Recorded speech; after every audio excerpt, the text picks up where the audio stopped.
എല്ലാവർക്കും വിനീതമായ നമസ്കാരം. പ്രഫരം സംസ്കൃത സമാജത്തിൻ്റെ അടുത്ത ബാച്ച് അഡ്മിഷൻ ആരംഭിക്കുകയായി. 16 വർഷത്തോളമായി സ്വാമിയാർ മഠത്തിൻ്റെ തിരുമുറ്റത്ത് നമ്മൾ സംസ്കൃത ഭാഷയിലെ എല്ലാ വിഷയങ്ങളും സമഗ്രമായി പഠനം ചെയ്തുകൊണ്ട് വരികയാണ്.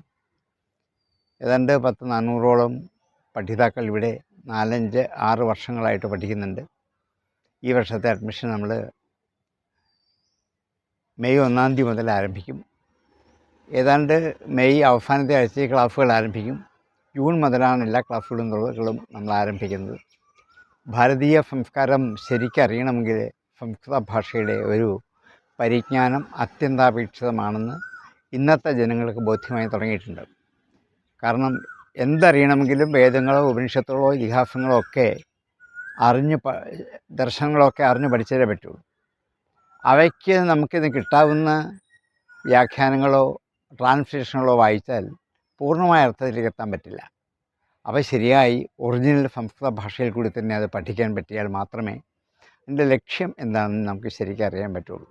അതുകൊണ്ട് ഭാരതീയ സംസ്കാരം അറിയാൻ, മനുഷ്യജീവിതത്തെ നന്നാക്കിയെടുക്കാൻ, അതിൽ കൂടി ജീവിതം ധന്യമാക്കാനുള്ളൊരു വഴിയും കൂടിയാണ്. സംസ്കൃത ഭാഷ വെറുമൊരു ലാംഗ്വേജ് അല്ല, നമ്മെ ആശയവുമായി ലിങ്ക് ചെയ്യുന്ന ഒരു ലാംഗ്വേജ് മാത്രമല്ല, അത് നമ്മുടെ ഉള്ളിലേക്ക് കടന്ന് മനസ്സിനെയും ബുദ്ധിയെയും പാകപ്പെടുത്തിയെടുത്ത് അത് ജീവിത ഉപയോഗിയാക്കി മാറ്റാനുള്ള കഴിവ് ഈ ഭാഷയ്ക്കുണ്ട്. നമ്മൾ അറിയാതെ വന്നിരുന്നതാണ്. അങ്ങനെയുള്ള സംസ്കൃത ഭാഷ അത് പ്രായഭേദമന്യേ ആർക്കും പഠിക്കാം. 8ാം ക്ലാസ് കഴിഞ്ഞവർക്ക് മുതൽ 90 വയസ്സ് വരെ ആയവർക്കും പഠിക്കാവുന്ന മട്ടിലാണ് നമ്മൾ സിലബസുകൾ ക്രമീകരിച്ചിരിക്കുന്നത്. ആർക്കും ജീവിതത്തിൻ്റെ ഒരു ഭയാനത്തിലാണെങ്കിൽ പോലും ഈ ഭാഷ പഠിച്ച് ഇതുവരെ നഷ്ടപ്പെട്ട ആ വേദനകൾ മാറ്റിയെടുത്തിട്ട് ഒരു പുതിയ സംസ്കാരത്തിലേക്ക് പ്രവേശിക്കാൻ ഇത് നമ്മെ സഹായിക്കും. ഭാഷ ആദ്യം മുതൽ അക്ഷരമാല മുതൽ പഠിപ്പിക്കും. അക്ഷരമാല മുതൽ പഠിപ്പിച്ചിട്ട് വിഭക്തികളും ഒക്കെ ഉറപ്പിച്ച് വാക്യരചനയിലേക്ക് കിടക്കും. എങ്ങനെയാണ് സംസ്കൃത ഭാഷയിൽ ഒരു വാക്യം ഉണ്ടാക്കാൻ പറ്റുന്നത്? ഒരു 6 മാസം കൊണ്ട് നിങ്ങൾക്ക് അനായാസമായി സംസ്കൃത ഭാഷയിൽ എഴുതാനും അതേപോലെ വായിക്കാനും നിങ്ങൾ പഠിപ്പിക്കും. അതാണ് നമ്മുടെ ലക്ഷ്യം. അതാണ്. അതിനുശേഷം കാളിദാസൻ്റെ കൃതികൾ, സുകുമാരകവിയുടെ ശ്രീകൃഷ്ണവിലാസം, രഘുവംശം, കുമാരസംഭവം, ഇതിലേക്ക് ഓരോ സർഗ്ഗങ്ങൾ പഠിപ്പിച്ചു കഴിയുമ്പോൾ അതിൽ കൂടിയാണ് സംസ്കാരം ശരിക്കറിയാൻ പറ്റുക. ഋഷികവികളാണ് ഇവരൊക്കെ. അവർ ധാരാളം കണ്ടെത്തി പഠിച്ച് അറിഞ്ഞ് വെച്ചിരിക്കുന്ന സമസ്ത വേദരഹസ്യങ്ങളും ബോധ്യപ്പെടുത്താൻ കാവ്യനാടകങ്ങൾക്ക് നല്ല കഴിവാണ്. അതുകൊണ്ട് പ്രഗത്ഭരായ 6-7 അധ്യാപകർ നമുക്കുണ്ട്. എല്ലാവരും PhD സ്കോളേഴ്സാണ്. പലരും കോളേജിൽ പഠിപ്പിക്കുന്നവരാണ്. അങ്ങനെ വിദഗ്ധമായ 30-40 വർഷത്തെ പാഠ്യപദ്ധതിയുടെ നല്ല പരിചയസമ്പന്ന അധ്യാപകരാണ് ഇവർ ക്ലാസ് എടുക്കുന്നത്.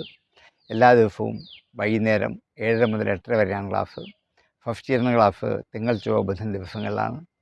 അതിനുശേഷം നമ്മൾ ഫസ്റ്റ് ഇയർ കഴിഞ്ഞാൽ സെക്കൻഡ് ഇയറിലേക്ക് കിടക്കുമ്പോൾ കാളിദാസൻ്റെ ബാക്കി നാടകങ്ങളും കാവ്യങ്ങളും പരിചയപ്പെടുത്തും. 3ാമത്തെ വർഷത്തിൽ പഞ്ചമഹാകാവ്യങ്ങളിലെ ഓരോ സർഗ്ഗങ്ങൾ പരിചയപ്പെടുത്തും. അപ്പോഴാണ് സംസ്കൃത ഭാഷയുടെ ആ വ്യാപകത്വം ശരിക്കും നമുക്കറിയാൻ പറ്റുന്നത്. അതിനുശേഷം 4ാമത്തെ 5 വർഷങ്ങളിലായിട്ട് വ്യാകരണശാസ്ത്രം, വേദാന്തശാസ്ത്രം, തർക്കശാസ്ത്രം, മീമാംസ മുതലായ ഗഹനങ്ങളായ ശാസ്ത്രകൃതികളും കൂട്ടത്തിൽ പഠിപ്പിക്കും. അങ്ങനെ 5 വർഷം കൊണ്ട് വിഭാവന ചെയ്യുന്ന ഒരു കോഴ്സ് പദ്ധതിയാണ് ഈ സംസ്കൃത പഠനം. അതിൽ ആർക്കും ചേർന്നാൽ ജീവിതത്തെ ധന്യമാക്കാനുള്ള ഏറ്റവും മനോഹരമായൊരു മാതൃകയാണ്. അപൂർവമായി മാത്രമാണ് കേരളത്തിൽ ഓൺലൈൻ ക്ലാസ്സുകൾ ഉള്ളത് സംസ്കൃത ഭാഷാ പഠനത്തിന്. അങ്ങനെയുള്ള ഓൺലൈൻ സംവിധാനം നിയോഗിച്ച് നിങ്ങളുടെയൊക്കെ മേശപ്പുറത്ത് ഈ അധ്യാപകരുടെ വാക്കുകൾ എല്ലാ ദിവസവും വൈകുന്നേരം ഒഴുകിയെത്തും. അത് കേട്ട് അഥവാ ഒരു ദിവസം കയറാൻ പറ്റിയില്ലെങ്കിൽ യൂട്യൂബിൽ കൂടി നിങ്ങൾക്ക് കേൾക്കാൻ പറ്റും. ഏത് തരത്തിലും സംസ്കൃത ഭാഷ അറിയാനും ആചരിക്കാനും ആസ്വദിക്കാനും പറ്റുന്ന ഏറ്റവും മഹനീയമായൊരു സന്ദർഭമാണ്.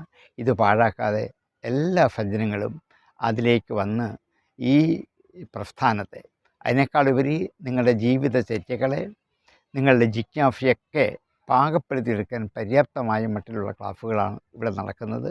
ആ ക്ലാസ്സിൽ പങ്കെടുത്ത് കൃതാർത്ഥരായി തീരാൻ എല്ലാവർക്കും ജഗദീശ്വരന് അനുഗ്രഹം ഉണ്ടാകട്ടെ എന്ന് പ്രാർത്ഥിച്ചുകൊണ്ട് എല്ലാ സജ്ജനങ്ങളെയും ഒരിക്കൽ കൂടി മറക്കാതെ നിങ്ങൾ മെയ് 1 മുതൽ അഡ്മിഷൻ ആരംഭിക്കും. സ്വാമിയാർ മഠവുമായിട്ട് ബന്ധപ്പെട്ട് ആ അഡ്മിഷൻ കരസ്ഥമാക്കുക. അതിനുശേഷം ഈ ഒഴിവോടുകൂടി നിങ്ങളുടെ ക്ലാസ്സുകൾ ആരംഭിക്കുന്നതാണ്. ഇതിൽ വന്ന് പങ്കെടുത്ത് കൃതാർത്ഥരാവാൻ എല്ലാവരെയും ഒരിക്കൽ കൂടി ഞാൻ ആഹ്വാനം ചെയ്തുകൊണ്ട് ഇവിടേക്ക് ഫാമിയ മഠത്തിലെ ക്ഷണിച്ചുകൊണ്ട് വാക്കുകൾ ഉപസംഹരിക്കട്ടെ. നന്ദി, നമസ്കാരം.